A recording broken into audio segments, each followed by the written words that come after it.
Assalamualaikum warahmatullahi wabarakatuh. Yang kami hormati Ibu Muthaharoh MPDI selaku dosen mata kuliah jurnalistik dan teman-temanku yang kami banggakan. Alhamdulillah, pada kesempatan kali ini saya Putri Damayanti dan juga teman saya Nur Indah Cahyani akan mempresentasikan makalah kami yang berjudul Bahasa Jurnalistik.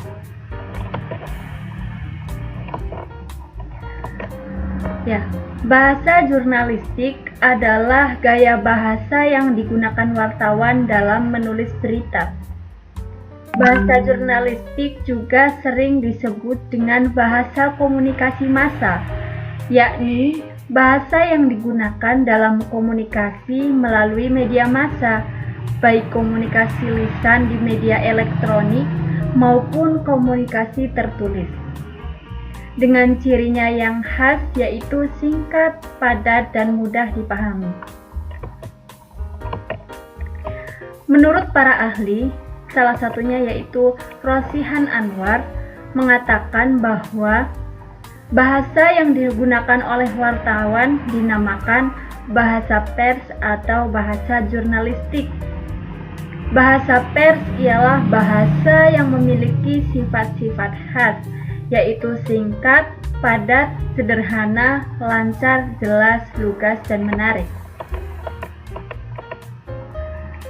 Selanjutnya yaitu mengenai ciri utama bahasa jurnalistik. Setidaknya ada 17 ciri-ciri bahasa jurnalistik. Yang pertama yaitu sederhana.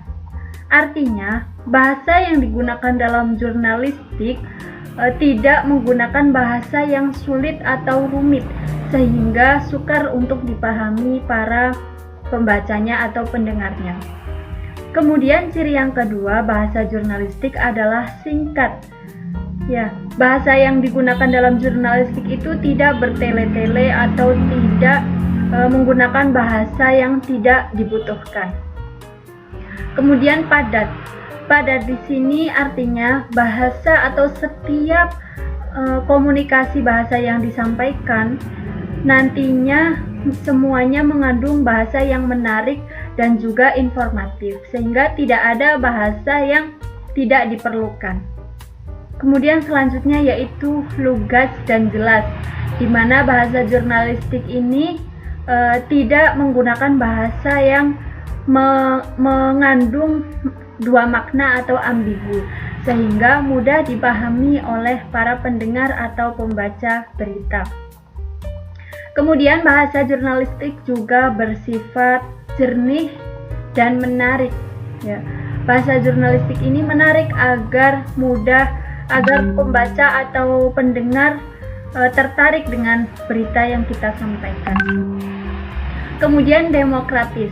Demokratis maksudnya yaitu bahasa jurnalistik ini tidak memandang ras, suku, bahasa maupun budaya. Jadi bahasa jurnalistik ini bisa dipahami oleh seluruh kalangan manapun. Kemudian populis.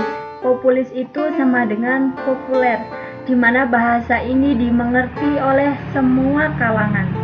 Jadi bahasa ini biasa terdengar oleh masyarakat umum, tidak menggunakan bahasa yang jarang digunakan oleh masyarakat. Itu yang dinamakan ciri populis. Kemudian bahasa jurnalistik juga bersifat logis, yaitu bahasanya itu menggunakan bahasa yang masuk akal. Ya, contohnya, ketika sebuah berita yang mengatakan tentang korban bencana yang belum melaporkan diri. Nah, di sini terlihat tidak logis karena tidak mungkin korban bencana itu melaporkan dirinya sendiri seperti itu. Jadi harus masuk di akal. Kemudian gramatikal. Gramatikal yaitu pemilihan bahasa atau bahasanya itu tersusun dengan baik. Kemudian menghindari tutur kata atau istilah asing. Jadi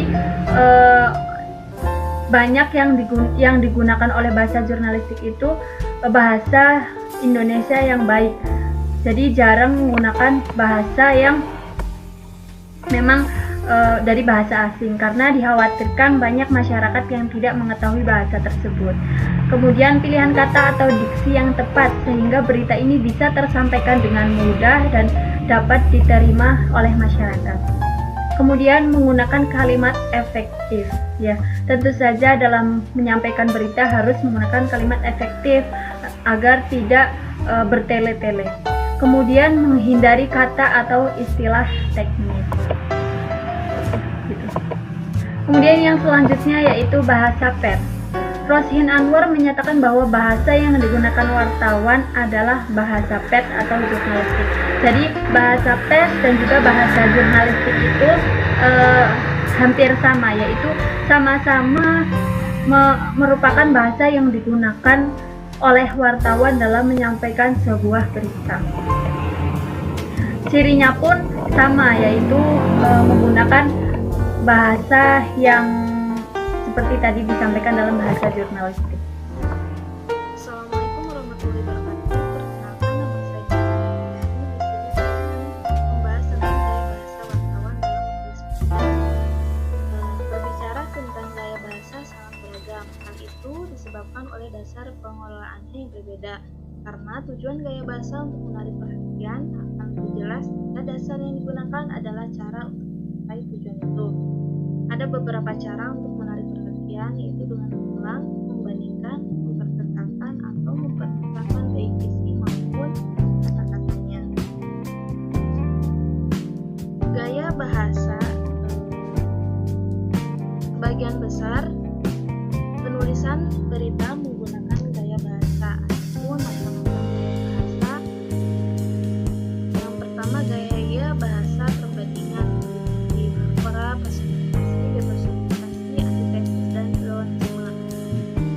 gaya bahasa pertentangan seperti hiperbola, hipertes, ironi, paranoia, paradoks, klimas, maksimi, dan seterusnya. Selanjutnya gaya bahasa pertautan, yaitu eufemisme, simetro, alusio, metonomia, eufemisme, antonomasia, dan paralelisme. Dan yang terakhir gaya bahasa perulangan, di asonansi, episekit, anafora, dan konten.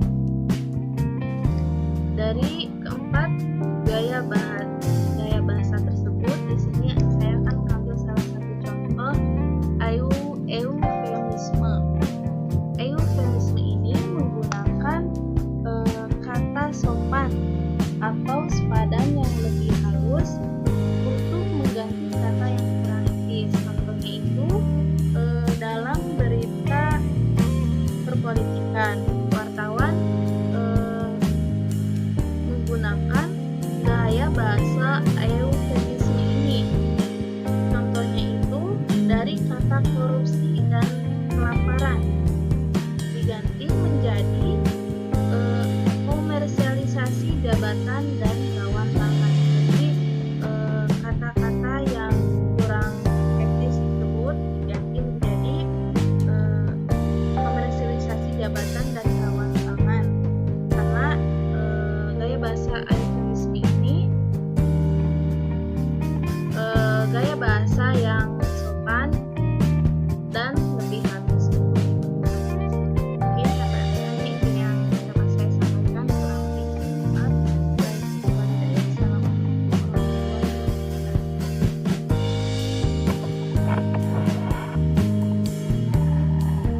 Demikianlah yang bisa kami sampaikan, kurang lebihnya kami mohon maaf.